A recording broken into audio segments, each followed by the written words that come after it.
मैं देहरादून से हेमचंद सकलानी कलम की खनक फाउंडेशन द्वारा आयोजित हमारे जीवन का यादगार संस्मरण आपके सामने प्रस्तुत करना चाह रहा हूँ।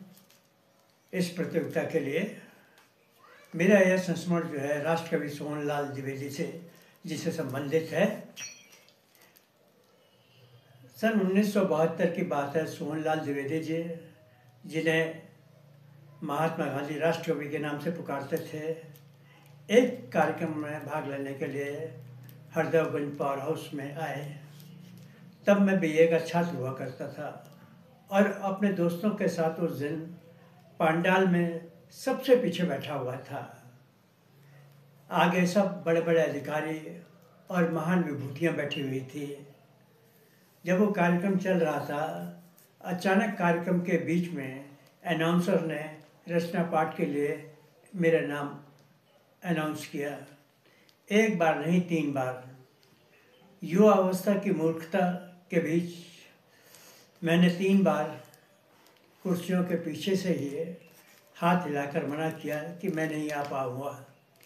भीड़ के कारण द्विवेदी जी शायद मुझे नहीं देख पा रहे थे, मेरा हिलता हुआ हाथ ही देख पा रहे थे। इनकार में मेरा हिलता हुआ हाथ देख संचालक से द्विवेदी जी बोले, क्या उसी लड़के का नाम पुकार रहे हैं आप जो बार बार मना कर रहा है?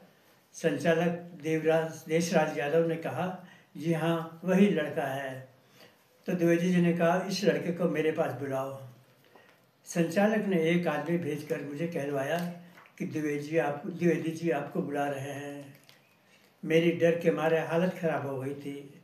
जिस महान व्यक्ति के सामने बड़े बड़े अधिकारी सर झुका के खड़े थे, उनके पांव छू रहे थे, उनके सामने मैं कैसे जा पाऊंगा? किसी तरह कँपाते उनके सामने मैं खड़ा हुआ। द्विवेदी जी ने मुझसे पूछा, आपका नाम 3 बार पुकारा गया, आप कुछ सुना क्यों नहीं रहे हो? मैंने कहा, मैंने कुछ लिखा ही नहीं, मुझे कुछ आता ही नहीं। तो द्विवेदी जी बोले, इतने लोगों के बीच, इतनी भीड़ के बीच आपके नाम पुकार रहे हैं, वैसे कैसे नाम पुकार रहे हैं? फिर बोले, अच्छा कुछ भी सुनाओ जो आपको याद हो। मैंने कहा, मुझे कुछ भी याद नहीं है, जो कुछ लिखा वो डायरी में लिखा हुआ है। तो द्विवेदी जी ने पूछा, डायरी कहाँ है? मैंने कहा, डायरी घर पर है। उन्होंने पूछा, घर कहाँ है? मैंने कहा, घर 1 किलोमीटर दूर है। उन्होंने उस समय रात के 1 बजे संचालक को बुलाया और कहकर उससे एक आदमी मेरे घर भिजवाया और मुझसे और मेरी डायरी मंगवाई। और फिर उन्होंने बड़ी तल्लीनता के साथ मेरी रचना को सुना। पहली बार माइक के सामने और इतने लोगों के सामने जब मैं बोल रहा था तो मेरे हाथ पांव और आवाज़ सभी कांप रहे थे। रचना सुनने के बाद द्विवेदी जी ने मुझे बुलाकर कहा, मैं विश्राम गृह के 3 नंबर रूम में ठहरा हुआ हूँ। कार्यक्रम ख़त्म होने के बाद तो मुझसे वहाँ पे आके मिलना। 2:30 बजे रात कार्यक्रम ख़त्म हुआ। वो तो सरकारी कार से चले गए, पर मैं साइकिल से डरते डरते विश्राम गृह पहुँचा। धीरे से दरवाज़ा खटखटाया, उन्होंने अंदर बुलाया। फिर मेरी डायरी अपने हाथ में लेकर एक एक पृष्ठ को बड़ी गौर से देखा, जैसे मेरी रचनाओं का अध्ययन कर रहे थे।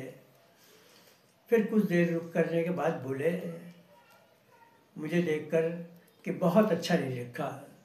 मेरी एक आंखें एकदम छलछला आई। मन ही मन आत्मग्लानि से भर उठा मैं कि मुझे जब लिखना नहीं आता तो मैं क्यों लिखता हूँ। अब आइंदा भविष्य में नहीं लिखा करूँगा, मन ही मन में ये सोच रहा था। तभी उन्होंने मेरे चेहरे के भावों को पढ़ लिया था। तुरंत मेरे कंधे पर हाथ रखकर बोले, बेटे गौर से सुनो मैं क्या कह रहा हूँ। बेटे, मैंने यह कहा कि तुमने बहुत अच्छा नहीं लिखा, यह नहीं कहा कि तुमने खराब लिखा है। ठीक लिखा है, अच्छा लिखा है, परंतु बहुत अच्छा नहीं लिखा। फिर मुझसे पूछा, तुम्हें लिखने का शौक़ है, लिखने का तुम्हारा मन करता है? मेरे हाँ कहने पर, गर्दन हिलाने पर फिर वो बोले, तो फिर अब अच्छी तरह सोच लो और ठान लो कि अब तुमने लिखना नहीं छोड़ना है। मुझे एकदम से उनके शब्दों से ऐसी ऊर्जा मिली कि तुरंत उनके पांव छूने को मैं नीचे झुका।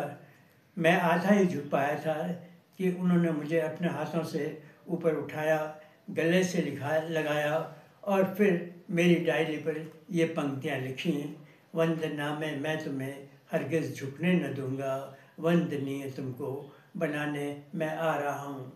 उनका मेरी रचना सुनते हुए और उस दौरान रचना पढ़ते हुए वह चित्र आज भी मेरे पास सुरक्षित है। ऐसे महान लेखक और साहित्यकार थे राष्ट्रकवि सोहनलाल द्विवेदी जी। मुझे आपकी तब से लेकर निरंतर साहित्य के क्षेत्र में मैंने रुका नहीं। मैं हजारों लेख लिखे, 18 पुस्तकें मेरी प्रकाशित हुई और साहित्य सृजन मेरा निरंतर चलता रहा आज तक। आप सबका आभार व्यक्त करता हूँ। प्रणाम आप सभी को। कृपया चैनल को सब्सक्राइब अवश्य कीजिएगा तथा वीडियो को लाइक और कमेंट करना मत भूलिएगा। धन्यवाद।